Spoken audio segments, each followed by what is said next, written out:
Soybean अब सिर्फ खाने के तेल और पशु आहार तक सीमित नहीं रहा। अब यही फसल भविष्य के कम कार्बन ईंधन की नई ताकत बनती जा रही है।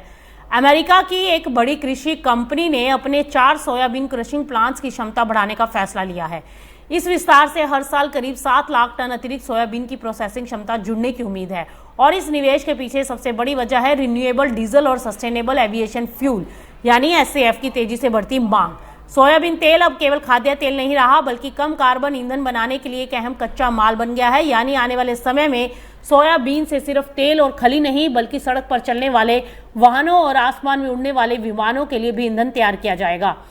एडीएम का ये कदम अमेरिकी कृषि क्षेत्र में हो रहे बड़े बदलाव की ओर इशारा करता है। पहले सोयाबीन को मुख्य रूप से प्रोटीन से भरपूर सोया मील के लिए देखा जाता था, लेकिन अब इसकी अहमियत दोहरी हो गई। एक तरफ सोयाबीन तेल से रिन्यूएबल डीजल और एसएएफ तैयार हो रहा है तो दूसरी तरफ पशुपालन क्षेत्र में सोया मील की मजबूत डिमांड क्रशिंग उद्योग को आर्थिक सपोर्ट दे रही है। यानी सोयाबीन की प्रोसेसिंग से निकलने वाले दोनों प्रमुख उत्पाद सोयाबीन तेल और मील मजबूत डिमांड के कारण इंडस्ट्री के लिए फायदे का सौदा बन रहे हैं। कहा जा रहा है कि आधुनिक खेती में मक्का और सोयाबीन अब एक दूसरे के कॉम्पिटिटिव नहीं बल्कि एक दूसरे के पूरक होंगे।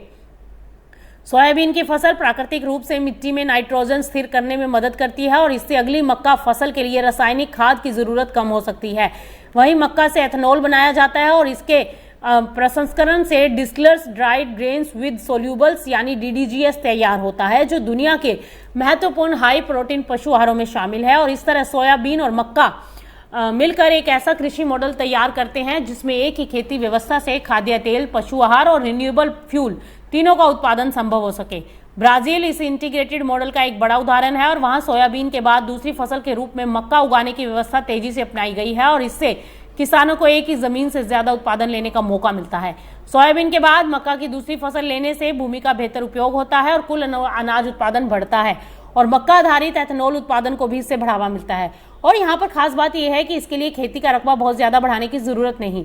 दुनिया तेजी से कम कार्बन अर्थव्यवस्था की ओर बढ़ रही है और ऐसे में एजीएम का ये निवेश एक बड़ा संकेत है कि भविष्य की कृषि केवल भोजन उत्पादन तक सीमित नहीं रहेगी। अब खेती का नया मॉडल फूड या फ्यूल नहीं बल्कि फूड और फ्यूल का बनता जा रहा है।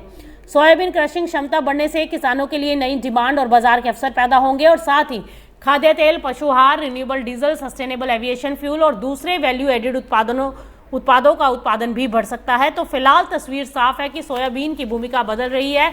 ये सिर्फ खेत से थाली तक पहुंचने वाली फसल नहीं बल्कि भविष्य के स्वच्छ ईंधन और कम कार्बन अर्थव्यवस्था का एक आधार बनती जा रही है।